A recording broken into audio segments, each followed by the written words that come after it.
All right. Hey, everybody. It's Christian, SDI's something event coordinator. I'm going to try that again. Just came in with a lot of heat. A lot of heat on that one.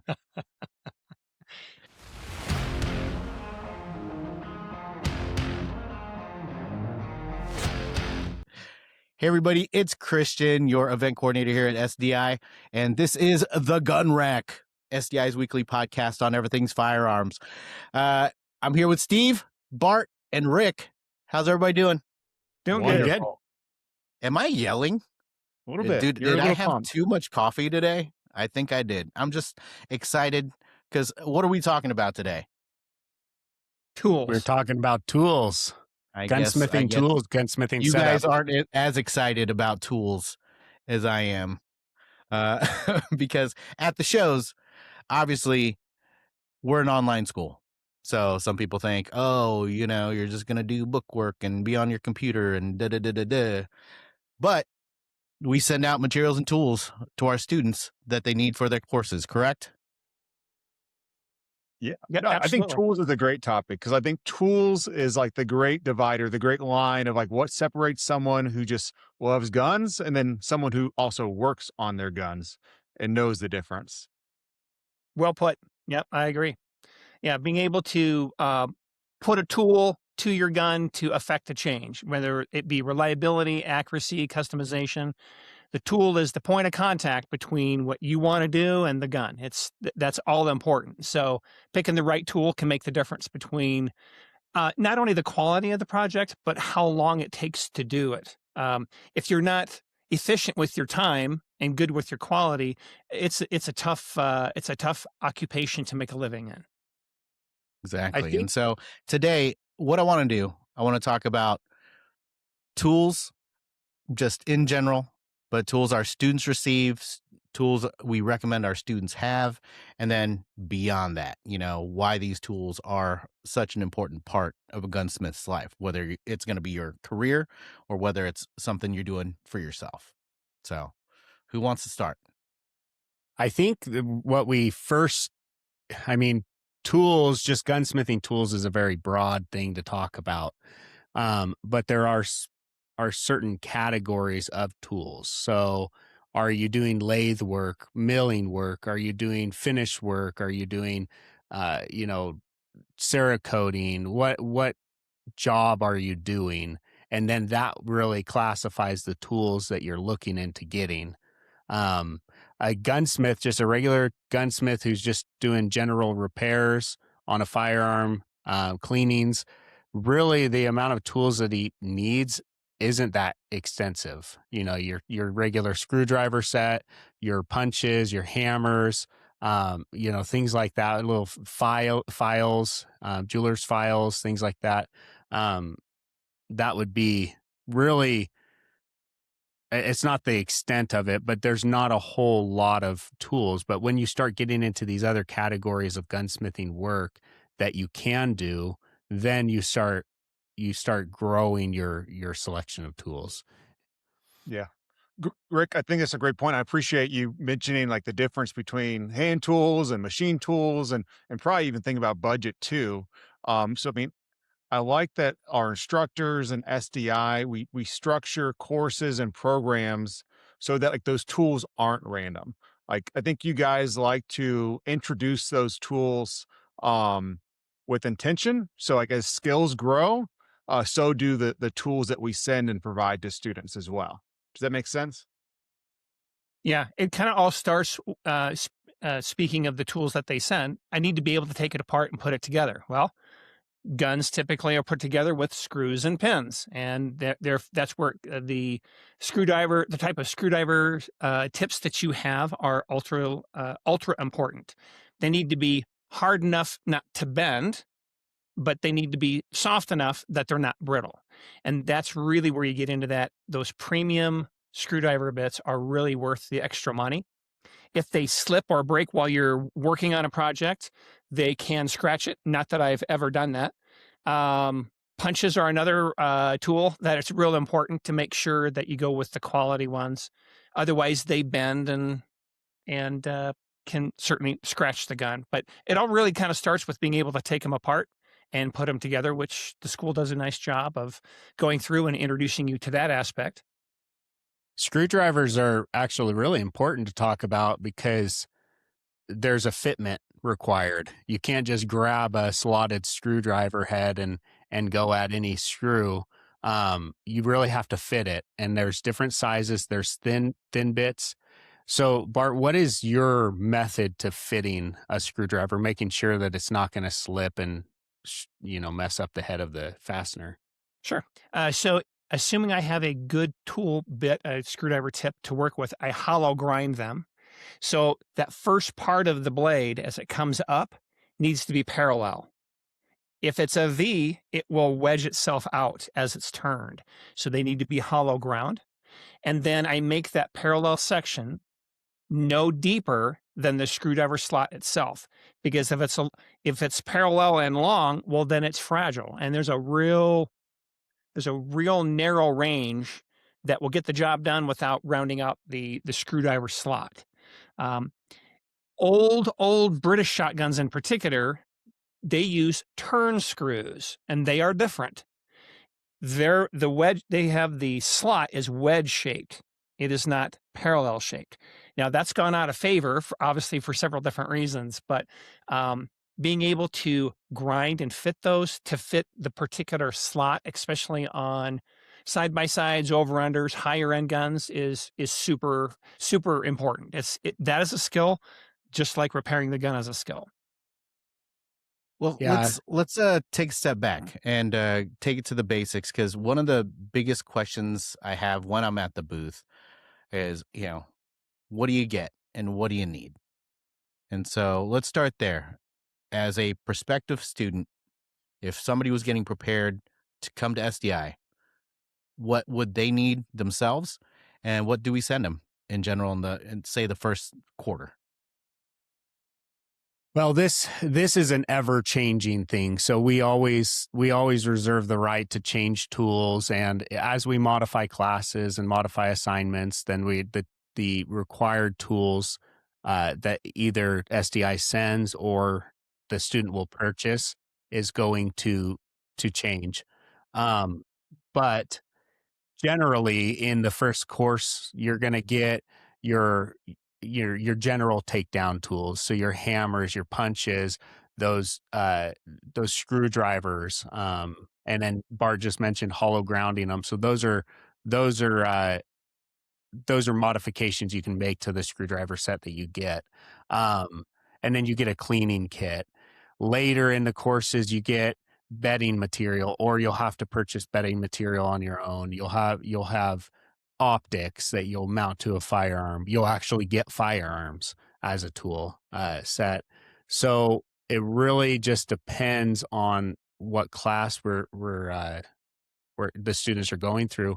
In Bart's class that he's designing, the Mac 150, which is the lathe course, the students are going to get a lathe, and they're going to get the tools associated with that. So high-speed steel, cutting bits, centers, things like that, to really do the job that's required. We're not sending everything out at the beginning. It really is a step-by-step process that the students, as they go through the program, they're getting a little bit more, and then they're learning how to use it.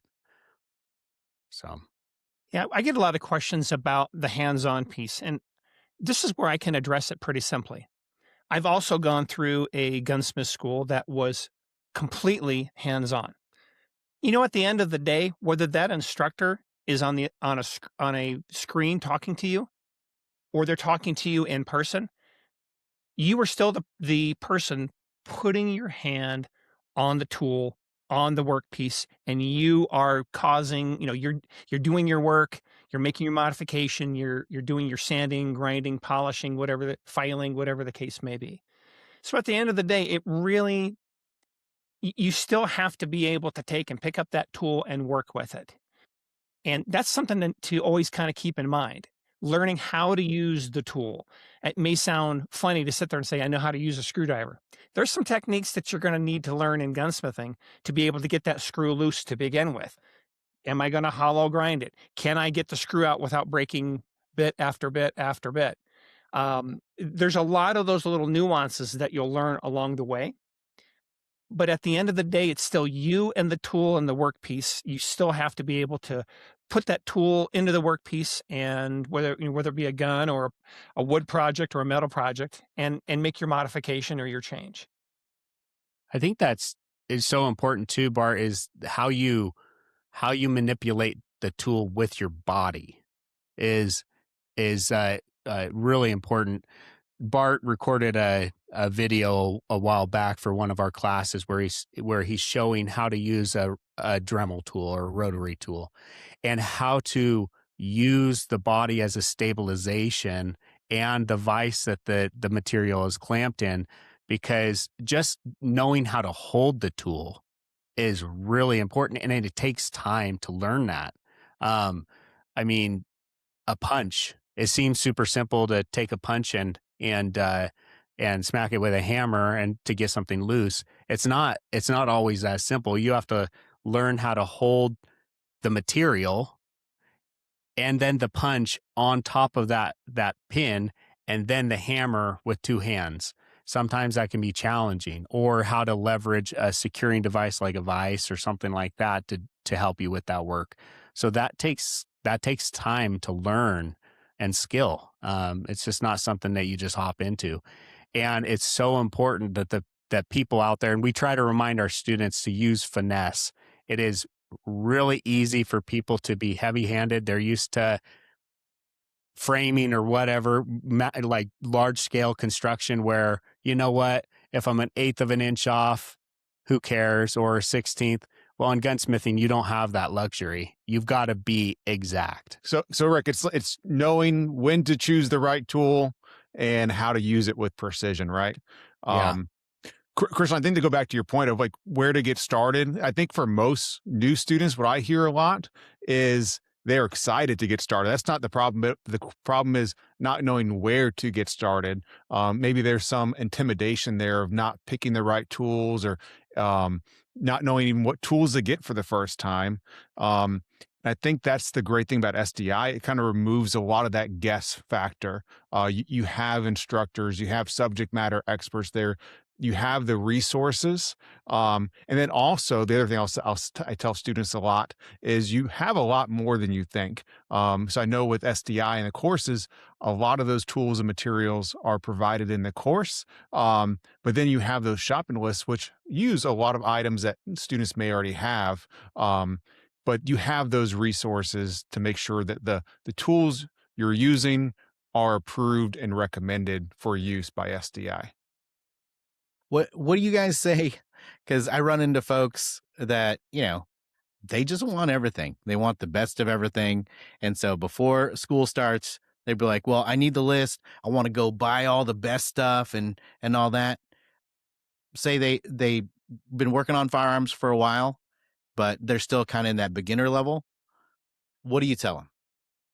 Well, I have a object for an object lesson right here. I don't know if you can see it, but I have a punch. It's a Harbor Freight punch. Like it came in a set. It's super cheap. They've been actually really good punches for me, but this I pointed the end. So this is a simple modification I made to this punch. This was back in the day when I was working on M2 machine guns, and I needed this to use as a slave pin to line something up, so I could just shove it through and it got everything lined up so I could knock a pin through. But Harbor Freight, it's not super expensive, but it got the job done, and it's still lasting me, now. So there are times and places to buy tools that are going to last you the rest of your career. Bart has a hammer that he's had from back in gunsmithing school. You mean this one? Yeah. Talk to us a little bit about that. Well, so this has been around since 1981. It used to be... Me too. Huh? Me too. Yeah. It used to be about this long. Over the years, I have grown to really like brass hammers. I don't know what it is, but there's something different about a brass hammer than a steel hammer. That's the one I'd use for small precision work. Meet Thor. This is for maybe a little bit of, I need a little more kinetic energy. And I've cut the bottom of the handle off so that when I work with it, it doesn't hit my arm. So when I work with it, it's those simple little modifications. That's the difference between a hammer that they got at Harbor Freight, like this, and one that's used for gunsmithing. You can tailor those tools. Don't pen yourself into, well, that's how the tool's made. The tool is there for you to customize and use if you need it. So you'll find the tools that you like. And I'm kind of going to branch off into one other aspect here.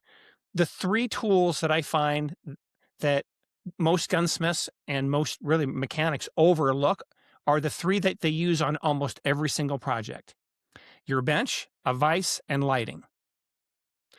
The bench is your operating table. That's where you make all your money. Treat it with the idea that this is valuable real estate. I need to be able to sit here, and this bench needs to be laid out efficiently, which is a whole nother class. But think of the bench as a tool. Vices are also known in the industry as the third hand. If I can't hold my workpiece firmly, correctly, then it makes it really difficult. I've had the opportunity of working with a lot of gunsmiths straight out of school, or maybe somebody who's interested in guns and we'll bring them in for a while. They work off of their lap. Well, now I'm trying to hold the workpiece and maneuver it around. I'm like, put it in your vise, hold it, and then that's half of your job is done because it isn't moving. You can also use it for pressing and all sorts of things. So, and then lighting. The amount of gunsmiths that I know that don't use adequate lighting, and I say adequate, maybe I should put sufficient. The difference is I'll work with them and they'll be looking at a project and they're like, well, I just don't see what's going on inside. I'm like, that's because you can't see. Get a light in there and look around. And they'll say, well, I can see with this light. That's true, but you can't see better with less light. You can see better with more light. So you go through and you get a pen light, a variable power pen light. You will use this every day, countless times. And it's those little things like that that allow you to take and really examine what's going on with the piece so that you understand what's going on before you do your repair work or your custom work. I really like how prepared you guys are with these tools, like right at your within arm's reach. Signs of a good gunsmith, right? Right. I have more if you want to see them. What do you got? Show and tell. Well, okay. So what I brought, I think we were talking about screwdrivers earlier, and Bart's talking about modifying. Here's an example again of a super cheap tool. It was just a flathead screwdriver that I had laying around. Actually, it's Snap-on, but it's Snap-on from the 70s, I think. But I ground a little divot in the blade of the screwdriver, and sometimes there's screws like the base pin on a revolver, some of those where they have like a stud sticking out from the center, so the slot isn't all the way through. So you need that recess right there to unscrew that slotted screw there. So this is just another example of a modified tool. I have here just a piece of drill rod that I turned into a screwdriver. And just like Bart was mentioning, this is hollow ground, so it's parallel on the very tip of it, but it's just turned down. So I heated it up and turned it at a 90-degree angle, because there's those times where there's a slotted screw in a recess about this big. You can't get a huge screwdriver in there without stripping the head off of it. And so you're able to get in with this tool, into tight spaces and use it there that way. We have other modified tools like this. This is a super simple, like a lot of gunsmiths do this. These are hacksaw blades, pieces of hacksaw blade. And you take it to the grinding wheel and you raise a burr on it, and then you can use that as a scraper. So when I'm finishing or refinishing a stock, for example, that might have had like a polyurethane stain on it, and I want to put an actual real finish on it, like an oil finish, I'll scrape that off and then scrape that old finish off, and then it leaves it smooth. And then I can put the oil finish on. And then just, I guess, improvise tools. So I have another finishing tool. This is one of those gum erasers. I've used this for years. And this is something that I can get into tight spaces, put a piece of sandpaper around it. And then when I'm sanding little tight areas, I can get in there and do that. And then this is kind of the similar thing. This is a piece of galvanized pipe. So that's a rigid, if I have like a radius area, it gives me a rigid surface for the sandpaper to put a radius on, like the shadow lines on a cheek piece or something like that. And then same thing here with a rubber pipe, but it just has a little bit more flexibility. So you find, I mean, all these tools that I showed. Oh, and then here's another one. This is a bench block, but this was made back in the day. There was just a chunk of, this was when I was, again, working at U.S. Ordnance, and there was a chunk of nylon just laying around. So I was like, man, I can make a bench block out of that. And so I just drilled some holes, cut a channel. And over the years, I've modified this to fit jobs that I was doing. So that's, again, another tool that you could just modify to fit what you have to get done at that time. You can't be afraid of adjusting a tool to do the job right. Did you learn a lot of these modifications from when you were in school, or was this kind of just on the job? I need this to do this kind of thing. I learned a lot at school, but as you're going through the work, you've got to get something done. And so you look around at what can help you accomplish that. That brings up a really good point. As gun manufacturing methods have changed, so have tools. There, the ability to reach inside and hold something while you put it together and it all goes together as an assembly. Man, that's not how old school guns were put together. That was one piece at a time and they were put in, and it's more systematic rather than maybe putting an assembly together and then holding it together as it gets inserted. There's no way to predict that, and every situation is different. So as manufacturing has changed, so has the techniques. Yeah, we saw a gun at SHOT Show, and I think we talked about it last episode with the boys about a totally toolless handgun. Yep. That you can make all the modifications and all that stuff. Nothing needed. Yeah. So, very interesting. And actually, on the subject of modifying tools, one of the best tool to modify tools is a rotary tool, like Dremel, Fordham, whatever the case may be. I like the name rotary tool because that's just what it is. It is just a tool bit that spins. That's rotary, and it can do things that you can't do by hand. They get a lot of bad press. It's like a scalpel. It can cure or it can kill. If you can do precision work, you can do precision work with a Dremel, but you do have to learn how to work with it with precision. So like some of those bits, I'll almost guarantee that at least some of those you use a Dremel somewhere along the process, whether that be to hollow grind or cut the notch in or whatever. Am I right? Yep.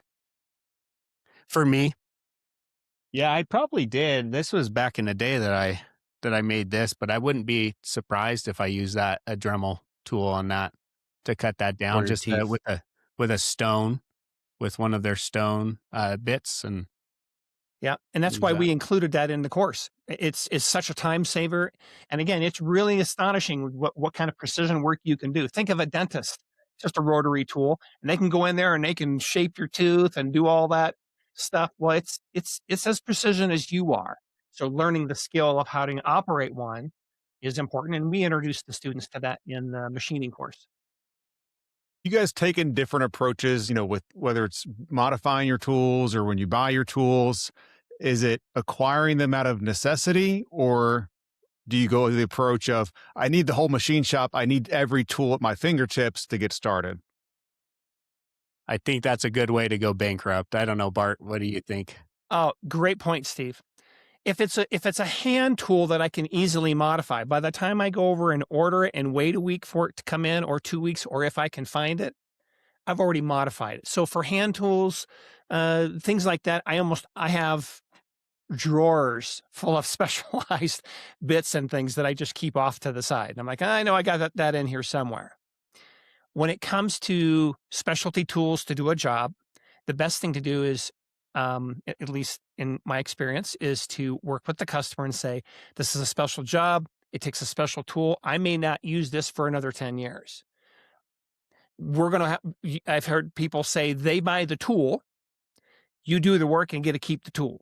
I've seen people split the bill. It really depends, but you have to factor in how many times am I going to use it versus how much it costs. And if you can't work something out with a customer, there's been a few times I'm like, I can't afford to buy the tool because the tool costs more than the labor charge. So maybe you can send it back to the factory or whatever. And they become real flexible when they start realizing that they may have to send their gun away for 6 months, 8 months, a year. But yeah, making it pay off with that first job is where the tool should pay for itself. That's a good rule of thumb. So one thing that that Steve mentioned is he was asking if we should go out and purchase every tool, or just as the job comes up, acquire the tools or use the tools, improvise tools around us. Bart hit on it, and I do think that it's really important to also address how many specialty tools are out there for one single job.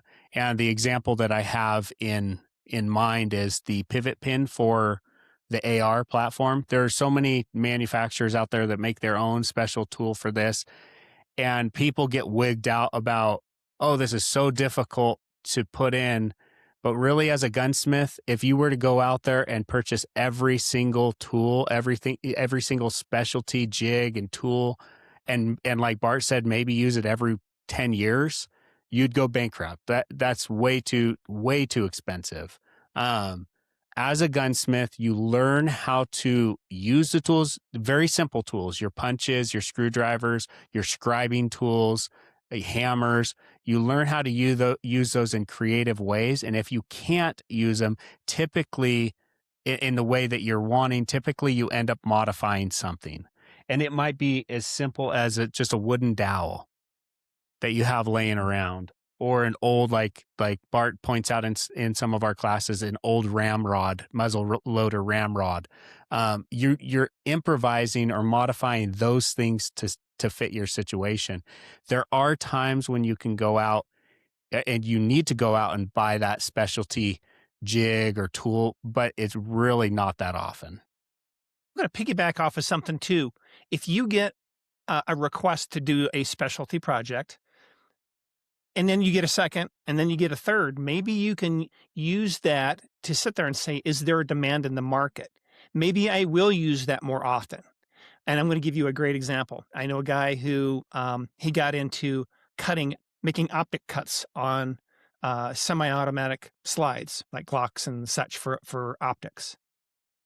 And I said, how did you get started? He goes, I had enough people coming in to have had their slides milled, and I kept sending them out. I'm going, why don't I just make the decision to get into it? So don't be too quick to sit there and say, I'm going to farm everything out. Maybe you can be the guy in the local area. You're the guy who mills slides. And but if there's 3 people around you doing it, then you need to look at your competition as well. Try to roll all of these things. Always keep in mind what's the business aspect, not just the tool, not that's the operating the tool aspect, the gunsmithing skill part of it. There's a business side to it. So always kind of keep that in mind. And then all of a sudden, maybe you'll find that you're the guy in the area that offers this specialty. All right. So I'm going to move us on. But before I do that, Bart and Rick, what is your worst valued tool? Like the most expensive tool, and you have to say brand. What's your most expensive tool that you've used the least? I'd probably say, I mean, it's hard because I do use it and I like it when I use it, but I would probably say the depth mic, Starrett depth mic. I don't use it too often, but it is one of those tools when you do use it, you like having the quality. You want to have that quality, but it's not all the time that I'm using that thing. Oh, there's so many. I'm trying to narrow it down. Decades of experience and decades of money. Oh, Just yeah. It only means I've made more mistakes. That's what that means. Yeah, but like what's the tool that's just collecting dust? I have to say, and I almost hate to say this because you really do need to learn how to operate it, but an outside mic. I use dial calipers. They've become so good and so precise that they're rarely off. If I'm making something that is like super precision, it needs to be within a thousandths, then I'll get my outside micrometer out. Otherwise, I use my digital or dial calipers. They're so much faster is really the only reason. But to Rick's point, knowing how to use it if you need it is super important. Well, I want to move it. I find it interesting that both of our choices were micrometers. So It's because most of the time in gunsmithing, it's about a relationship of pieces, not an exact dimension. I can make something to exact dimension in it that the book says, and it doesn't work. You always have to match them up anyway. That's where that starts to come into play, and that's the primary difference between a gunsmith and a machinist. Steve, what you got? Well, I was also going to say, I mean, that sounds right. I mean, if you're going to have a precision tool where it's something like, I don't know, like if you're doing legitimate like tolerances types like that, maybe that makes sense to buy that tool and have it around because it just down the road would lead to more headaches if you're off in the beginning.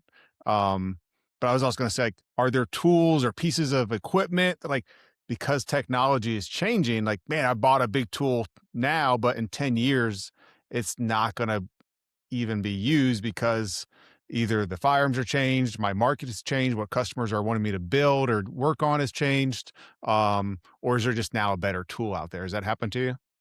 It has to me, and you actually sparked something there. Years ago, really, I hate to admit this, but before synthetic stocks were in vogue and everything was wood stocks, I did buy a jig for putting in cross bolts in wood stocks to reinforce the stock widthwise right behind the recoil lug. I think I could sell that as an antique now since the advent of synthetic stocks and aluminum bedding blocks inside of them. You just don't use them because the trends have changed. So that brings up a good point. I say, and it's not that this is a skill that gunsmiths will need forever. So forgive me, especially Bart, because you're going to hate me for saying this, but there are a lot of previous jobs that were done on the lathe that you don't need a lathe necessarily anymore. I'm thinking of like blueprinting in action. There's a company out there that makes a full kit for different action types that you can blueprint the internal threads, the locking lugs, the front face of the action, and then you can get a pre-fit barrel that's very precision machined, and then get it just a locking nut on the front of it and headspace it without a lathe.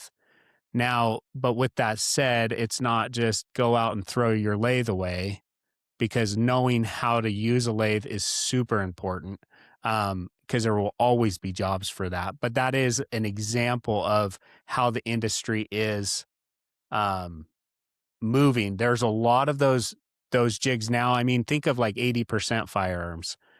Back in the day, you would have had to take like these blanks that I have hanging on the wall. Back in the day, you would have had to take those to the mill and mill that trigger pocket out of there. Now you just hook up a jig and you use your router. So anyway, those are examples of how the industry is moving to make it more friendly for people who don't have these big machines. Rick, you just have to evolve with the changes, and you're exactly right. The only thing that the jigs, they do a specific job really well and inexpensively. They just don't have that versatility. So to your point, you still it's very advantageous to have a lathe. It's one of those things. It's like having a pair of vice grips at home. What do you use a pair of vice grips for? Nothing and everything, right? I mean, you could have a toolkit of a hammer, vice grips, a Phillips screwdriver, a standard screwdriver, and some duct tape, you can fix a lot of stuff. That's not how I fix guns. I'm just saying around the house. All right. So again, going back to some of the questions I get asked the most, what about our kits? So Bart, you referenced, hey, the firearm, that's one of the tools that they get. So let's talk about the newest kit, the rifle kit that most of our students will get, You bet. depending on how old they are, state they live in.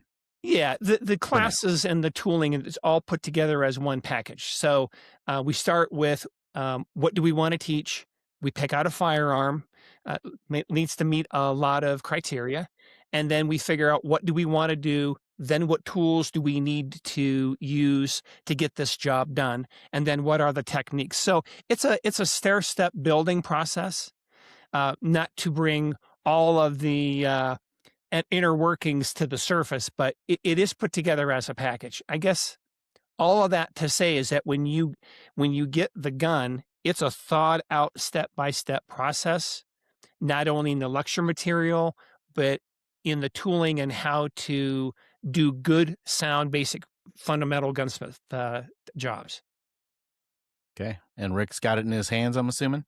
Yeah, so this is the project as of right now. Obviously, this is always subject to change depending on, distribution lines, things like that. But this is a Howa 1500 chambered in 223 Remington, so synthetic stock. And you see that this firearm doesn't have an optic on it yet. The students will actually be getting an optic, and this right here is the example of the optic that they'll get, which is a 6-hour Buckmark, 3 to 9x40. And, but yeah, so the students with this project rifle, it's a solid rifle. You can actually see up here, this is my first gun that I built right back here, that one with the wood stock. That's a Howa 1500 chambered in 30-06. I built that back when I was going to gunsmithing school. So same action. This one's a little shorter of an action, but it's a quality firearm. And with this, the students are going to be able to learn how to bed. They're going to learn how to mount optics, learn how to fit a recoil pad. So there's a lot of different things that the students can do with this firearm.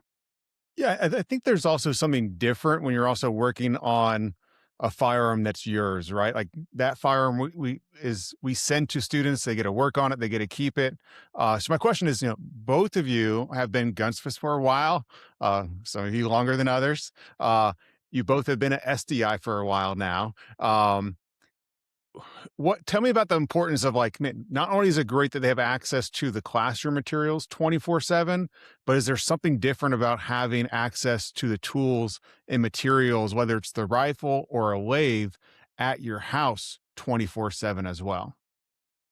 Yeah, absolutely. And the tooling the tooling has been picked out. You'll know that it's the quality, it's what you need. It isn't a bunch of needless stuff, and it's very targeted.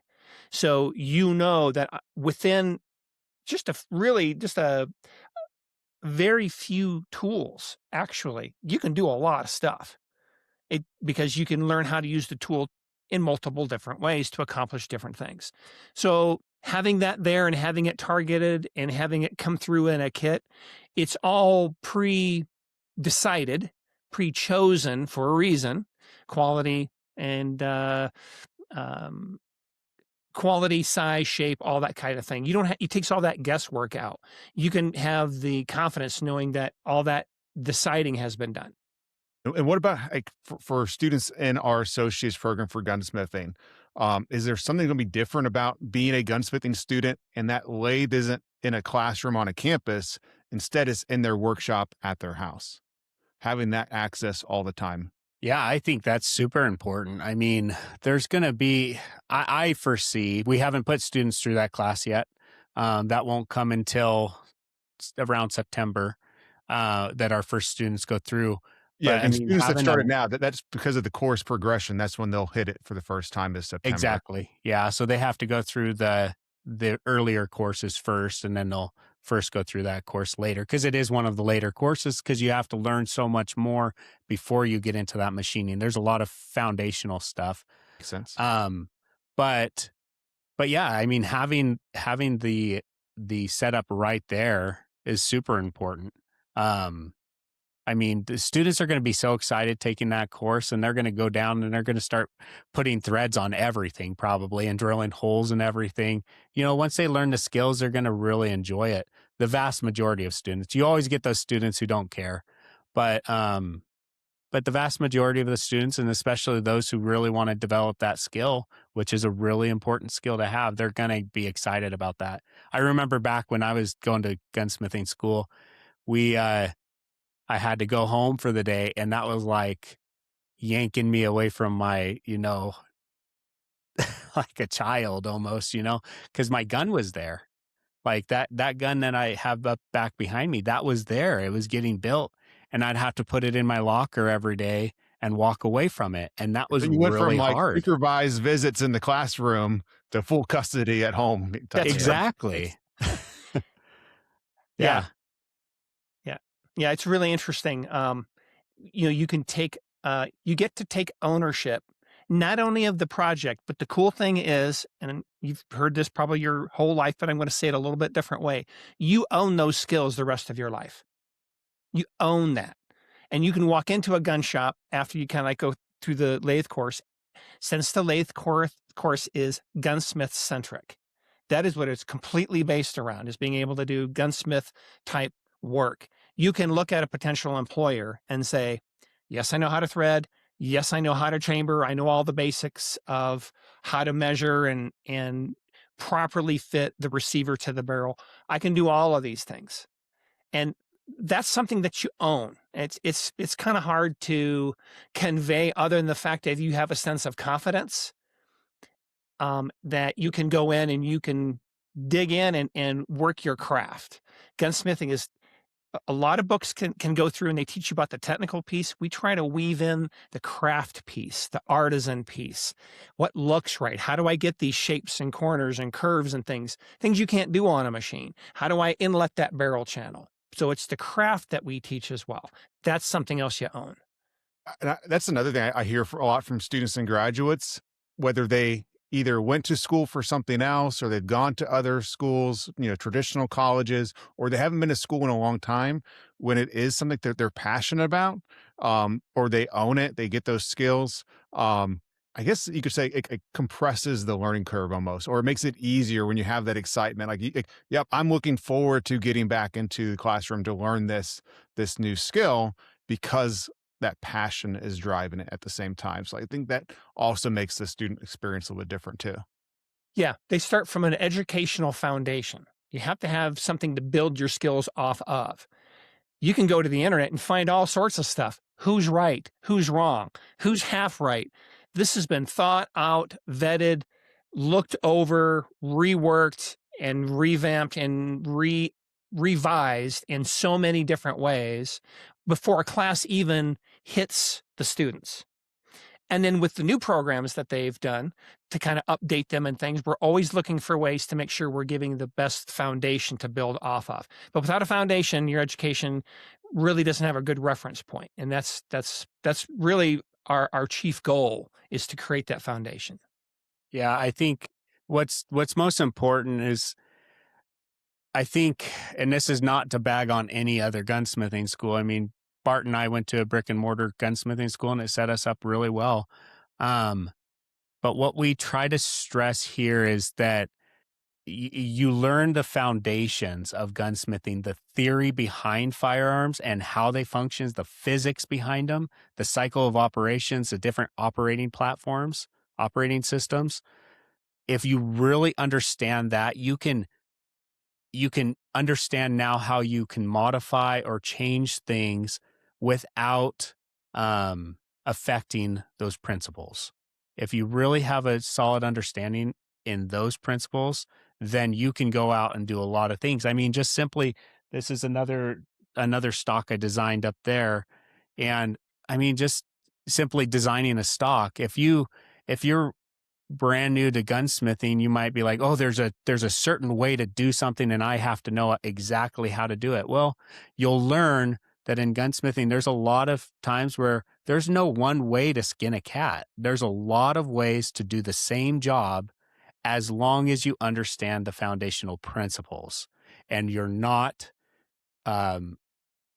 breaking those rules, then there's a lot of creativity that can come in. How you shape the stock or whatever is really up to you. It's very creative. You have a lot of flexibility as a gunsmith. I think that's a good point, because if someone just gives you a project or an assignment and then just gives you step-by-step instructions of how to complete it, that's not learning how to do something. That's just following instructions to Yep. complete it. And once you're out of school, you're like, they didn't give me step-by-step instructions on this. Can I get that full list of what to do next? Like, that's not always going to be there. Yep. So Bart has a hammer as old as I am. What's the proper care and maintenance for tools and organization? Like how have you guys kept these tools in such good condition and not lost them in the decades you guys have been gunsmiths? Well, it goes underneath my pillow is how I haven't lost it. Just kidding. So with this, you might want to take a look at it and say, boy, he hasn't shown that much care. Well, that's just good, honest wear. This handle the spine has been broken a number of times, and I've actually glued it back together and sanded it down and that type of thing. Depends on the tool. On this one, just making sure that the handle doesn't get dry and you don't put more stress on it than it can handle. Something that's metal, if you, I say metal, carbon steel in particular, mics, calipers, things like that. If you live in a humid area, make sure that you wipe them down. And make sure they don't get metal chips and things in them. They have little gears on the inside of a lot of this equipment. Just make sure that you respect the fact that those metal chips are like lapping compound when they get into your tools. Wiping the tools down, just basic care, I guess, in that regard. Wiping them down with a silicone cloth.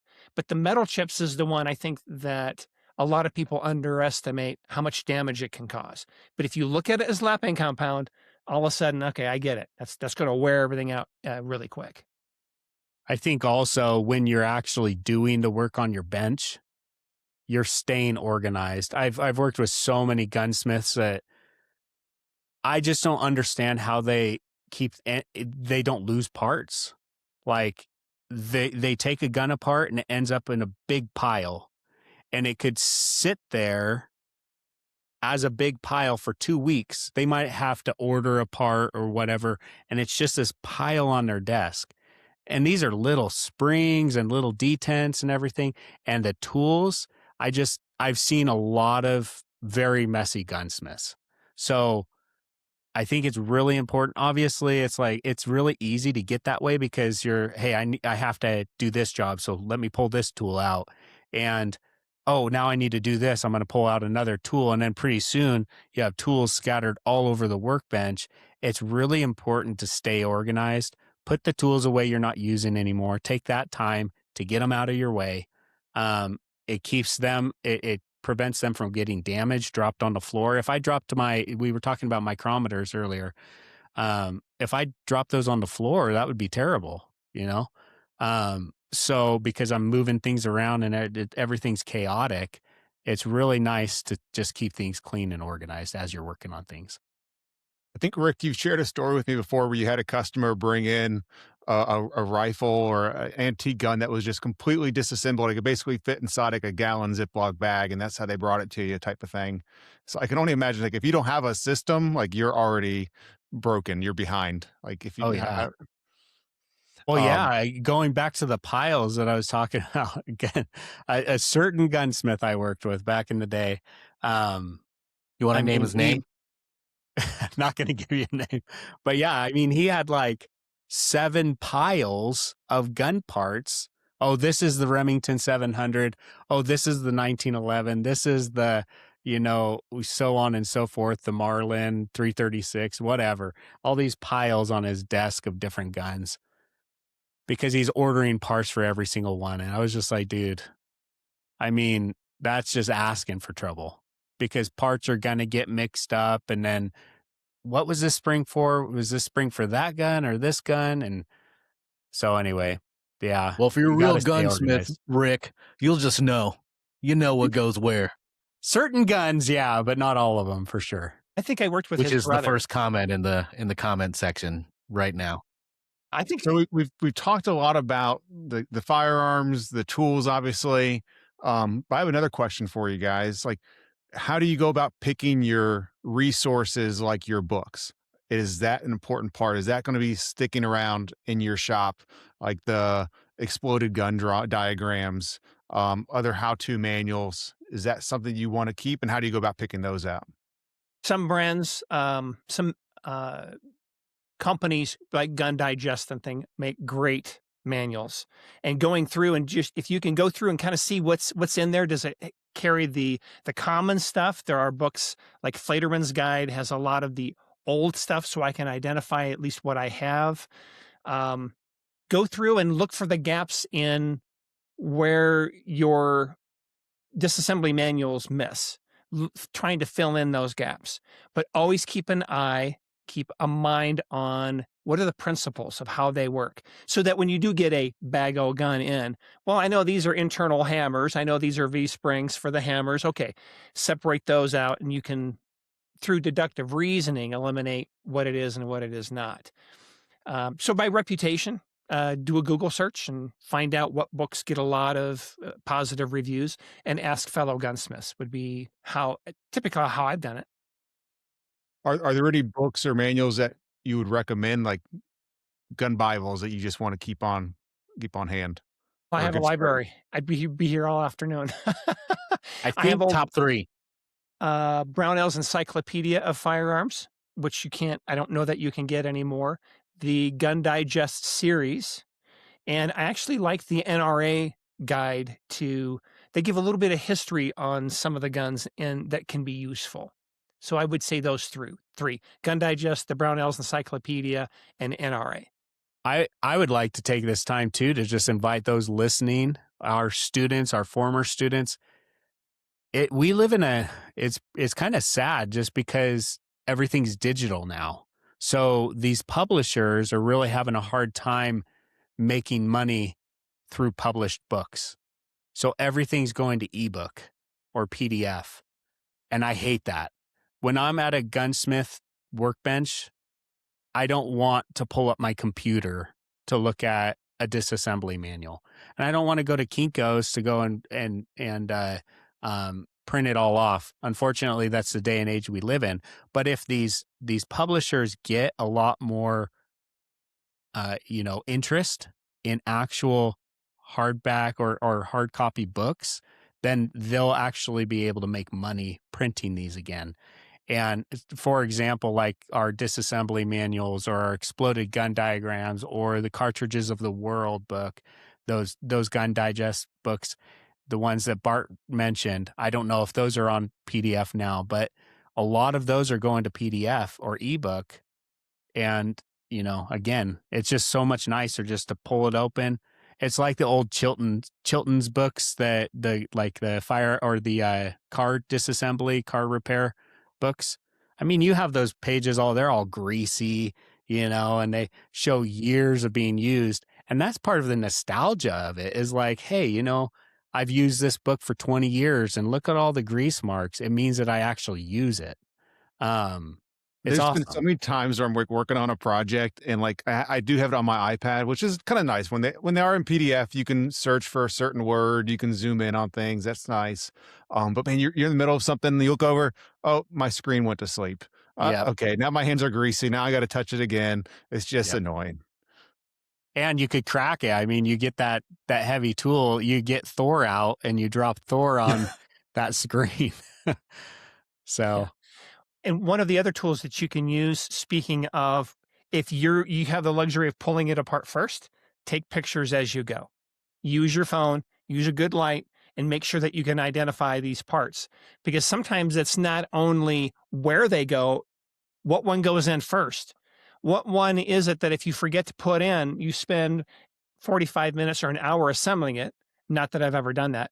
And you got to pull it all back apart to put that one part back in because it has to be in a certain order. Sequence is as important as location. Freaking IKEA bookshelves, man. So yeah, I wish it was that simple. All right. What anybody else got something that they really want to bring home? Let's wrap this up. Final thoughts. My questions for our gunsmith. My final question is more of a poll. Are you guys more on the buy once, or the buy once cry once mentality for tools, or do buy the cheap and then if you use it enough, then go upgrade your tool? There's certain times and places for both. So like the depth mics or outside micrometers, the calipers, I would buy a really nice set of calipers. Those precision tools, really important to buy quality, and that will potentially last you the rest of your career. There are other tools like scribes, screwdrivers, like we talked about earlier, things like that are not as important because you're modifying them or you're gonna change them. So it's not as important to buy super quality because those things tend to get worn out. The way I use scribes, they get worn out, and the tip of them, they get rounded off and they're not sharp anymore. They're not what I would want to use. So anyway, so those I'll end up buying some more of those. So it really just depends on what you're going to use the tool for and what its intended purpose is. Smart. Yeah, mine's probably the thing I look at is I look at the clock. How long will it take me to modify the tool? How expensive is the official tool? Is the customer in a hurry? Factor in all these things because you have to factor in the customer's wishes as well. And if you make a tool, by the way, you can charge the customer for making a custom tool. Just make sure they know about it ahead of time. So pay yourself for making the tool rather than spending your money to buy the tool. Can make all the difference in the world, see. The one tool I think that I'd like to throw in here at the end that has become more and more prevalent as manufacturing methods has changed are torque wrenches, especially with the optics on handguns, ARs, the explosion in accessories and things over the years. They should be torqued to a certain setting because the pitch of the threads makes a difference. The type of screw head it has, Allen, Torx, whatever, that makes a difference on how much force is transmitted into the screw. The materials can vary between carbon steel, aluminum. So torque wrenches have become more and more indispensable. So, and just to throw or plug a name in there, or a couple names, Real Avid just came out with we saw that at SHOT Show, their torque set. And then, you have Wheeler that also has a torque screwdriver. And then Fix-It sticks is really a good one. And the thing I like about the Real Avid and the Fix-It sticks is that they have like the preset. Fix-It sticks has preset 15 inch pounds, 30 inch pounds, yada, yada. And they have all these just to where you click it in and then you're able to just have that torque right away. So if it's a go-to, you're doing a lot of optics and these all have different torque values, then you have those right there so that you could just, pick it up and you have the torque set already. And Real Avid's very similar, but you would just set it a little different. But yeah, just like Bart said, that's becoming a lot more user-friendly. Any other final thoughts, Rick? No, that's all I have. Well, if you want to learn more about the tools that you receive here as a student, tools you might need, go to sdi.edu. There's a tools list, lab tools list on there, and then all the other information if you want to know about how the curriculum works, the tuition, all that stuff. Easiest thing to do, go to sdi.edu, hit request information in the top right, talk to admissions rep. They can get you all squared away. But for Steve, Bart, Rick, I've been Christian, and this has been the Gun Rack. Thanks, guys. Man, that ended real quick. Was that abrupt? I think that was abrupt.